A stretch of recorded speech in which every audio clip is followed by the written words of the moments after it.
Antartika merupakan wilayah yang sangat ekstrim. Lebih dari 98% wilayahnya diselimuti es tebal 4,5 km. Jika ada gunung setinggi Gunung Fuji yang ada di Jepang berada di dalamnya, tidak akan kelihatan di permukaan. Dalam kondisi tertentu, suhu di sini bisa mencapai minus 85 sampai minus 90 derajat Celcius dengan kecepatan angin mencapai 40 km per jam. Pada musim panas, Antartika menjadi rumah bagi 4.000 ilmuwan dan petugas militer. Antartika merupakan sebuah misteri terakhir yang ada di muka bumi, memegang semua imajinasi kita. Ada peta kuno yang menyatakan bahwa di Antartika ada monster raksasa. Dan ada juga peta kuno yang menyatakan bahwa Antartika merupakan sebuah gerbang menuju dunia lain. Antartika merupakan wilayah yang paling misterius yang ada di muka bumi.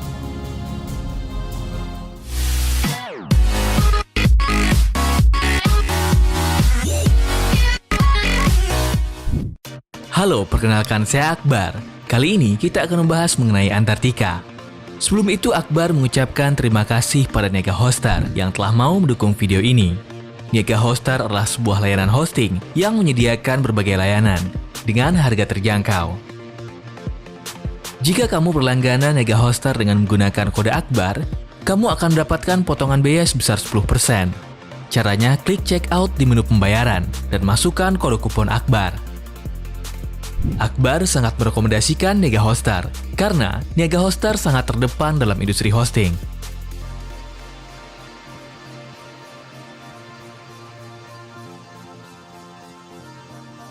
Gunung Erebus Antartika. Pada tahun 2017, para peneliti dari Australian National University menemukan bahwa di bawah permukaan es di samping Gunung Erebus terdapat sebuah gua es yang sangat besar. Menurut laporannya, gua ini sangatlah unik karena suhu di dalamnya tidaklah dingin seperti yang kebanyakan dibayangkan orang. Di dalam gua ini, suhunya sangat hangat, memungkinkan untuk makhluk hidup tinggal di dalamnya, yakni 20-22 derajat Celcius. Gunung Erebus hanyalah salah satu dari 90 gunung api aktif yang ada di Antartika. Menurut ilmuwan yang meneliti di Antartika, terdapat lebih banyak lagi gua es yang suhu di dalamnya bisa menopang kehidupan. Ukurannya bisa sebesar Pulau Manhattan yang ada di New York. Dan kalau seandainya gua es ini memang bisa ditinggali oleh makhluk hidup, menurut Anda kemungkinan jenis makhluk apa yang tinggal di dalamnya?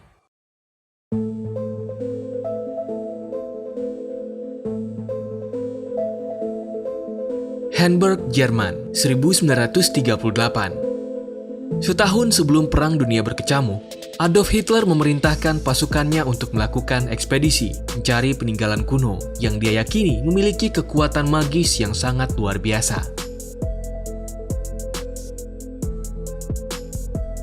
Pasukan Hitler hampir mencari ke seluruh dunia. Dan pada bulan Desember 1938, Nazi Jerman memberangkatkan kapal MS Schwabenland dengan tugas rahasia untuk membangun pangkalan militer permanen di Antartika. Timnya sendiri terdiri dari beberapa ilmuwan, pekerja konstruksi, anggota militer, petinggi elit partai Nazi, dan beberapa orang dari persaudaraan rahasia Thule Society. Nazi Jerman pada waktu itu sedang mempersiapkan diri untuk perang. Tetapi sangat aneh jika mereka sedang mempersiapkan diri untuk perang yang sangat besar, tetapi malah mengalokasikan sumber daya yang sangat besar untuk mengekspedisi Antartika. Kecuali Hitler dan Partai Nazi mengetahui ada sesuatu yang besar di Antartika. Thule Society meyakini bahwa ada sebuah portal menuju dunia lain yang ada di Antartika. Bahwa di Antartika mereka akan menemukan sumber energi yang melimpah. Selama berada di Antartika, Nazi Jerman dipercayai telah berhasil memetakan sebagian besar wilayah Antartika melalui foto udara. Dan juga dikabarkan, mereka telah berhasil membuat pangkalan bawah tanah, atau yang lebih dikenal sebagai Base 211. Hitler dan Partai Nazi sangat terobsesi dengan Antartika. Dan juga seperti yang sama-sama kita ketahui, selalu ada rumor yang menceritakan bahwa para petinggi Partai Nazi melarikan diri ke Antartika setelah kalah perang. dan Hitler sebenarnya tidak mati bunuh diri. Dan juga kabarnya, di sana mereka memiliki fasilitas yang sudah sangat lengkap, layaknya sebuah kota kecil.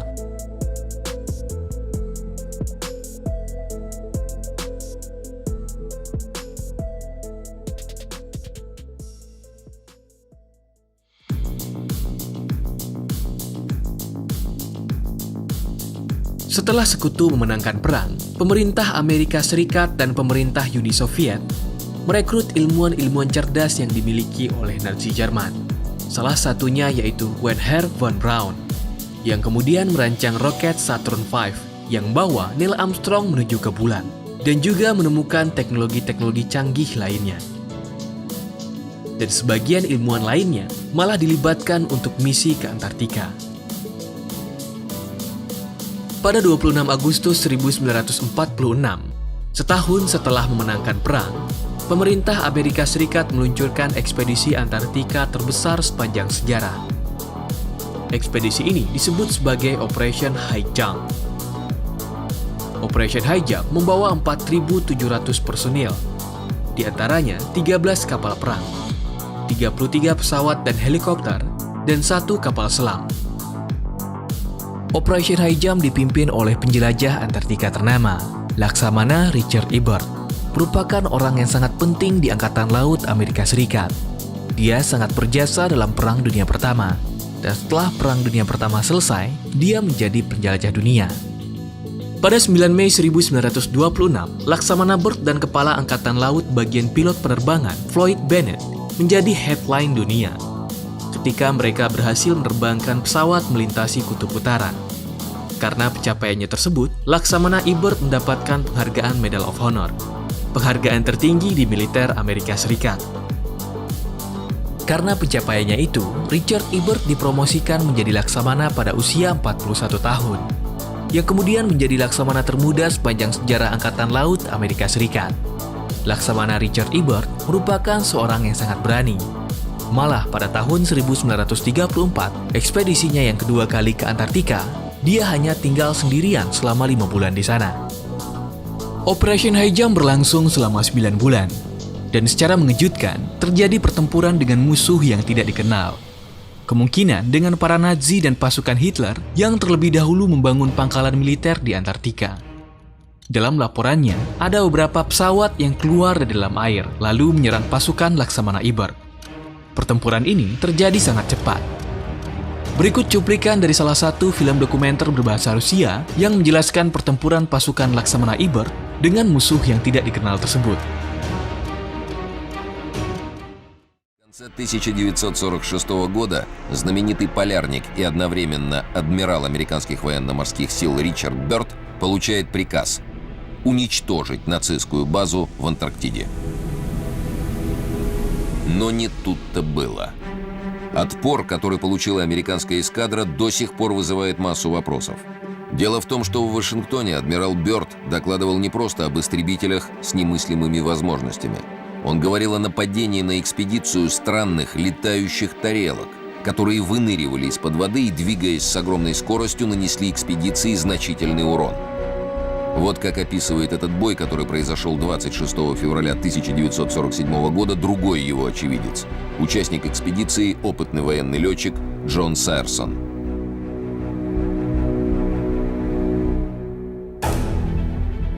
Они выскакивали из-под воды, как угорелые, и проскальзывали буквально между мачтами кораблей с такой скоростью, что потоками возмущенного воздуха рвало радиоантенны. Несколько корсаров успели взлететь с Касабланки. Я не успел и глазом моргнуть, как два из них, сраженные какими-то неведомыми лучами, брызнувшими из носовых частей этих летающих тарелок, зарылись в воду возле кораблей. Я в это время находился на палубе Касабланки. Я ничего не понимал. Эти предметы не издавали ни единого звука. Они безмолвно носились между кораблями и беспрерывно плевались убийственным огнем. Внезапно эсминец «Мердок», находившийся от нас в 10 кабельтовых, полыхнул ярким пламенем и стал тонуть. С других кораблей, несмотря на опасность, немедленно были посланы к месту катастрофы спасательные шлюпки и катера. Весь кошмар продолжался около 20 минут. Когда летающие тарелки снова нырнули под воду, мы стали подсчитывать потери. Они были ужасающими. Кто был хозяином этих тарелок? Неужели нацистская Германия? Pengembangan UFO oleh Nazi memang sudah menjadi rumor di kalangan militer dan masyarakat dunia selama ini. Dan memang pada kenyataannya, selama Perang Dunia Kedua sedang berlangsung, Amerika pernah diserang oleh pesawat mirip UFO, atau yang lebih dikenal sebagai Battle of Los Angeles. 26 Februari 1942, pada pukul 1 pagi, alarm perang di Los Angeles berbunyi. Pemerintah segera mematikan aliran listrik di seluruh kota, supaya musuh tidak bisa melihat target. Dan ketika para militer menyerotkan lampu ke langit, yang mereka lihat adalah benda seperti piring terbang. Jerman pada waktu itu sangat maju dalam teknologi. Bahkan, pada saat negara lain belum memiliki roket yang bisa menjangkau antar benua, Jerman telah memilikinya. Kita tidak pernah tahu siapa yang sebenarnya menyerang pasukan Laksamana Ibert pada Februari 1947 tersebut. Apakah UFO Nazi ataukah UFO dari dunia lain? Sampai sekarang, pemerintah Amerika Serikat masih menutup mulut terkait masalah tersebut. Dalam wawancara dengan sebuah harian El Mercurio pada tahun 1947, Laksamana Ibert memperingatkan pemerintah Amerika Serikat untuk melakukan tindakan defensif untuk menghindari serangan udara musuh dari Antartika.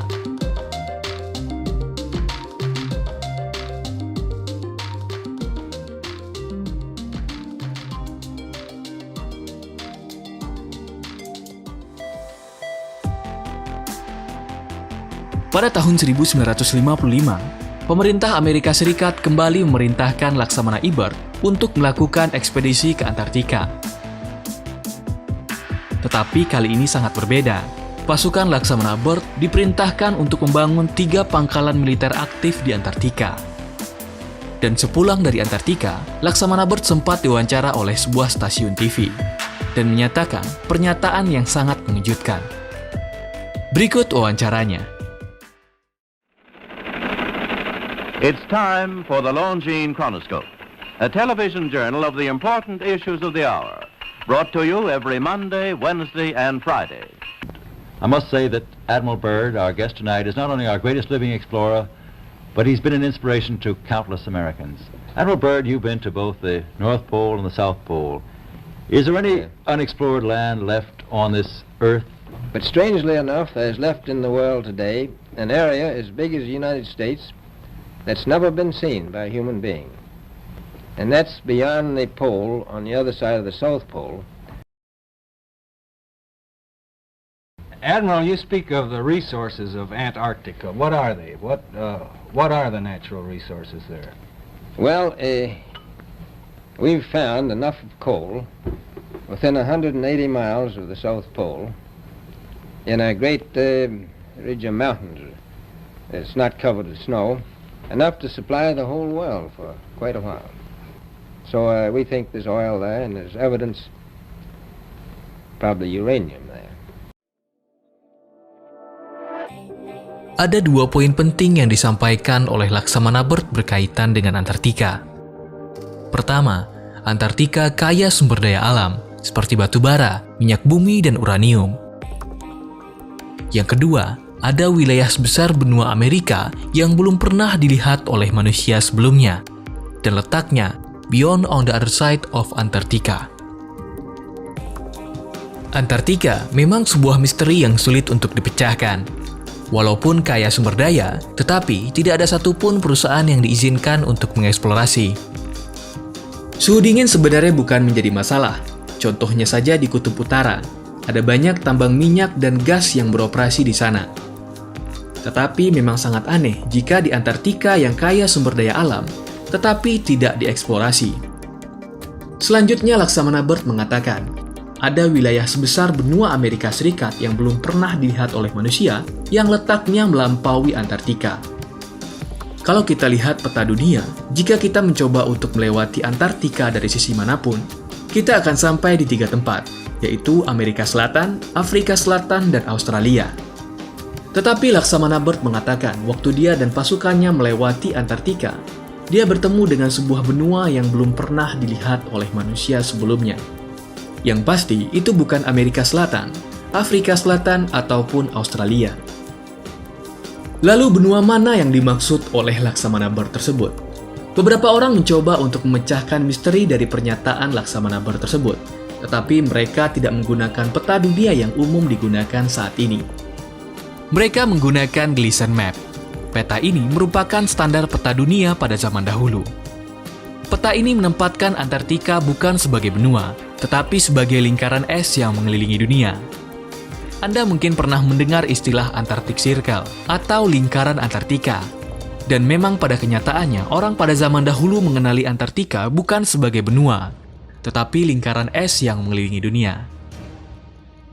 Kalau kita gunakan Gleason Map ini, barulah sangat jelas, masih ada wilayah yang belum terpetakan yang letaknya melampaui Antartika, dan Laksamana Bird telah menemukan benua tersebut. Pada tahun 1957, pemerintah Amerika Serikat melakukan Operation Deep Freeze. Operasi militer ini bertujuan untuk membangun pangkalan militer aktif di Antartika. Pembangunan pangkalan militer ini diduga untuk menghadang kemungkinan serangan musuh dari belahan dunia paling selatan. Seperti yang telah diperingatkan oleh Laksamana Richard E. Byrd, bahwa ada kemungkinan serangan musuh dari dunia yang belum pernah dilihat oleh manusia sebelumnya. But strangely enough, there's left in the world today an area as big as the United States that's never been seen by human beings. And that's beyond the pole on the other side of the South Pole. Pada perjanjian Antarctic Treaty yang ditandatangani pada tahun 1959, 2 tahun setelah Operation Deep Freeze, Antartika dideklarasikan sebagai wilayah terlarang. Walaupun kaya akan sumber daya, tidak boleh ada aktivitas eksplorasi. Yang artinya, perusahaan tambang batubara, minyak, gas, dan uranium tidak boleh melakukan penambangan. Sains mainstream menganggap teori ini hanyalah sebuah fantasi. Tetapi siapa tahu yang sebenarnya seperti apa? Yang pasti, pernyataan ini dinyatakan dari seorang yang sangat kredibel, Laksamana Richard E. Byrd, penjelajah Antartika ternama, dan peraih penghargaan Medal of Honor, penghargaan tertinggi di dalam militer Amerika Serikat. Cukup itu saja untuk video kali ini. Jika kamu ada ide untuk video selanjutnya, silakan tulis di kolom komentar. Dan juga terima kasih pada Nega Hostar yang telah mau mendukung video ini. Saya Akbar, sampai jumpa.